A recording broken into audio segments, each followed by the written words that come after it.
Bike ಸವಾರನೊಬ್ಬ ಒಂದೇ ಕ್ಷಣದಲ್ಲಿ 2 ಅಪಘಾತದಿಂದ ಪಾರಾದ ಘಟನೆ ನಡೆದಿದ್ದು, ಈ ವಿಡಿಯೋ ನೋಡಿದರೆ ಎಂತಹವರ ಎದೆಯಾದರೂ ಜಲ್ ಎನಿಸದಿರದು. ಈ ಘಟನೆ ದಕ್ಷಿಣ ಕನ್ನಡ ಜಿಲ್ಲೆಯ ಮಂಗಳೂರಿನ ಬಳಿ ನಡೆದಿದೆ. ಬೈಕ್ ಸವಾರ ಮಂಗಳೂರಿನ ಮಲ್ಯಾರ ಪದವು ಮಾರ್ಗವಾಗಿ ಮಲಾರ್ಗೆ ತೆರಳುತ್ತಿದ್ದ ವೇಳೆ ಭಾರೀ ಅಪಘಾತವೊಂದರಿಂದ ಬಚಾವಾಗಿದ್ದಾನೆ.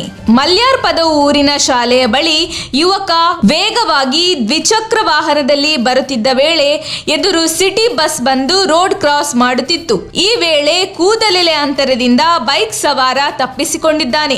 ಆದರೆ ಬೈಕ್ ಆತನ ನಿಯಂತ್ರಣಕ್ಕೆ ಸಿಗದೆ ಅಲ್ಲಿಂದ ಮುಂದಕ್ಕೆ ಹೋಗಿ ಮೀನಿನ ಕಾರ್ಖಾನೆ ಬಳಿ ಇದ್ದ ಅಂಗಡಿ ಮತ್ತು ಮರದ ನಡುವೆ ಇದ್ದ ಸಣ್ಣ ಜಾಗದಲ್ಲಿ ಸ್ಕೂಟರ್ ಅನ್ನು ನುಗ್ಗಿಸಿಕೊಂಡು ಹೋಗಿದ್ದಾನೆ. ಈ ದೃಶ್ಯಗಳು ಸಿಸಿಟಿವಿಯಲ್ಲಿ ಸೆರೆಯಾಗಿದೆ. ಅದೃಷ್ಟವಶಾತ್ ಒಂದೇ ಕ್ಷಣದಲ್ಲಿ 2 ಅಪಘಾತದಿಂದ ಪಾರಾದ ಬೈಕ್ ಸವಾರನನ್ನು ಕಂಡು ನೆಟ್ಟಿಗರು ಬೆರಗಾಗಿದ್ದಾರೆ.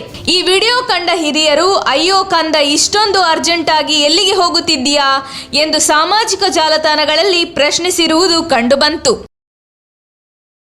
ನಮ್ಮ ತುಮಕೂರು ಮಾಧ್ಯಮದ ವಿಶೇಷ ಸುದ್ದಿಗಳನ್ನು ನಿರಂತರವಾಗಿ ಪಡೆದುಕೊಳ್ಳಲು ಚಾನೆಲ್ ಅನ್ನು ಸಬ್ಸ್ಕ್ರೈಬ್ ಮಾಡಿ.